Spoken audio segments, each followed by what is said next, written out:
Hello everyone, আজকে আমরা নিয়ে এসেছি গ্রিল চিকেনের রেসিপি একেবারে রেস্টুরেন্টের স্টাইলের মতো। তো এখানে আমরা চিকেন নিয়ে নিলাম 1 কেজি এবং আমরা এখানে প্রয়োজনীয় যে মশলাগুলো হলো লবণ স্বাদ মতো, লাল মরিচের গুঁড়ো 2 চামচ, হলুদ গুঁড়ো 1/2 চা চামচ, আদা বাটা 1 চামচ, রসুন বাটা 1 চা চামচ, আম এবং জলপাইয়ের চাটনি 2 চা চামচ, গরম মশলার গুঁড়ো 1/2 চা চামচ, ধনিয়ার গুঁড়ো 1/2 চা চামচ, জিরার গুঁড়ো 1/2 চা চামচ, টক দই 2 চা চামচ। এবং এই সব মশলাগুলো আমরা এখন মুরগির সাথে ভালো করে ম্যারিনেট করে নেব। দেখেন আমরা মুরগিগুলো যখন কেটেছি ভালোভাবে কেটে নিয়েছি, ভিতরে ডিপ কাট করেছি। তো আমরা দিয়ে দিলাম আদা রসুন। তো এখন আমরা দিয়ে দেব মরিচের গুঁড়া। মরিচের গুঁড়ো আপনার স্বাদ মতো দিবেন, যতটুকু যা প্রয়োজন তখন দিলাম। এখন আমরা দিলাম হলুদ, তারপরে দিলাম এই জিরার গুঁড়ো, তারপরে দিলাম আমরা ধনিয়ার গুঁড়ো, তারপরে আমরা দিলাম গরম মশলার গুঁড়ো, তারপরে এখানে আমরা দিলাম টক দই এবং তারপরে দিলাম এখানে গোলমরিচের গুঁড়ো এবং এখানে দিলাম আমরা চাটনি, জলপাইয়ের চাটনি দিলাম। তারপরে এখানে দিলাম আমরা লবণ এবং আমরা দিয়ে দেব সয়া সস 1 চামচ এবং আমরা দিয়ে দেব লেবুর রস এখানে 1 চামচ। হ্যাঁ, তারপরে এখানে আমরা দিয়ে দেব আমাদের টমেটো সস 2 চামচ। তো এগুলো আমরা এখন ভালো করে মিশিয়ে নিব এবং মিশিয়ে নেওয়ার পরে এখানে যে আমরা ডিপভাবে কাট করেছি চিকেনের মধ্যে, সেগুলো আমরা মধ্যে যেন মশলাগুলো ভালো করে যায়, তো সেভাবে আমরা ভালো করে এগুলোকে একেবারে ওই যে দেখেন ডিপ কাটগুলোর মধ্যে আমরা কিন্তু ভালো করে একেবারে মিশিয়ে নিব এগুলোকে। তো এগুলো একেবারে আমরা ভালো করে ম্যারিনেশন করে এখন এটাকে আমরা বাইরে, আমরা কোনো ফ্রিজে না, বাইরে আমরা 3 ঘন্টার মতো রেখে দিব।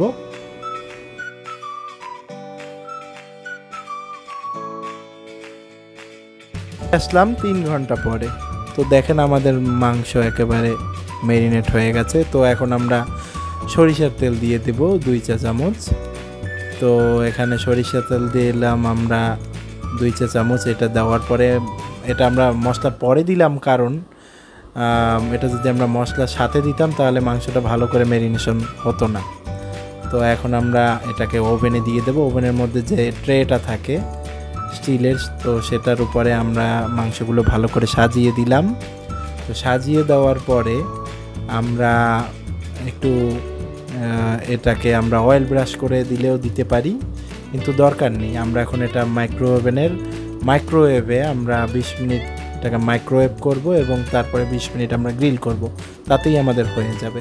তো আমরা মাইক্রোওভেনে এখন পাওয়ার আমরা দিব 100 পাওয়ারে দিব। এটা মাইক্রোওয়েভের 100 পাওয়ারে দেওয়ার পর আমরা 20 মিনিট এখন আমরা মাইক্রোওয়েভ 20 মিনিট করব। তো আমরা 10 মিনিট করার পরে এটাকে উল্টে দিব। তো 10 মিনিট হওয়ার পরে আমরা এটাকে বের করব।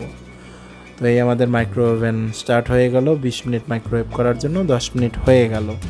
তো 10 মিনিট হয়ে যাওয়ার পরে আমরা এখন এটাকে একটা দেখেন চিমটার সাহায্যে সাবধানে উল্টে দিব। উল্টে দেওয়ার পরে আমরা দেখেন এখনই মনে হয় এটা খাওয়া যায়, কিন্তু এখন এটা হয়নি, এখনও এটা হয়নি। তো এটা আমরা হবে, এখন আমরা আরেকবার আমরা একবার এখন আরেক মাইক্রোওয়েভ করব। তো আমাদের যে ম্যারিনেশনের যে মশলাটা ছিল এটা আমরা এটার উপরে দিয়ে দিব। দিয়ে দিলে এটা হবে কি জুসি হবে এবং খেতে অনেক ভালো লাগবে, অনেক ঘ্রাণটাও একেবারে রেস্টুরেন্ট স্টাইলে হবে। তো আমরা এখন আমাদের রিমেইনিং যে 10 মিনিটস ছিল মাইক্রোওয়েভ করার জন্য, তো সেটা দিয়ে দিলাম, স্টার্ট করে দিলাম। আমাদের 10 মিনিটের মধ্যে আমাদের মাইক্রোওয়েভ কমপ্লিট হয়ে যাবে। তারপর আমরা গ্রিল দেব। এই আমাদের মাইক্রোওয়েভ 10 মিনিট শেষ রিমেইনিং। তো এখন আমরা এটাকে বের করে দেখব কী অবস্থা। তো এখানে আমাদের গ্রিল করব কেন? গ্রিল করব কারণ আমাদের কালারটা একেবারে রেস্টুরেন্টের মতো আসার জন্য আমরা গ্রিল করব 20 মিনিট। দেখেন একেবারে জুসি হয়েছে কি রকমের মাংসগুলো। তো আমরা আবার মশলা দিয়ে দিলাম, মশলা আমাদের রিমেইনিং মশলাগুলো, এবং দেখেন আমরা গ্রিল মোডে দিলাম, জি আসলো। তো গ্রিল মোড করব আমরা, গ্রিলে দিব আমরা 20 মিনিটস। তো 20 মিনিটস পরে আমরা আবার ফেরত আসছি। দেখবেন একেবারে দোকানের যে গ্রিলের কালারটা হয় একেবারে ঠিক হুবহু সেই কালারটা হয়েছে। দেখছেন আমাদের 20 মিনিট হয়ে গেছে, এই একেবারে হয়ে গেল আমাদের গ্রিল। তো তো এখন আমাদের এটা খাওয়ার জন্য প্রস্তুত। আমরা নান দিয়ে চাইলে খেতে পারি বা বিভিন্নভাবে খাওয়া যায়, সালাদ টালাদ দিয়ে। আপনারা পছন্দ মতো যেভাবেই খান আপনারা খাবেন। দেখেন এখন আপনারা কি জুসি হয়েছে, আমি একটু ভেঙে দেখাচ্ছি ভিতরে কত জুসি এবং বাইরে খুবই ভালো হয়েছে। তো এখন আপনারা পছন্দ মতো বাসায় বানিয়ে খান এবং লাইক সাবস্ক্রাইব করেন।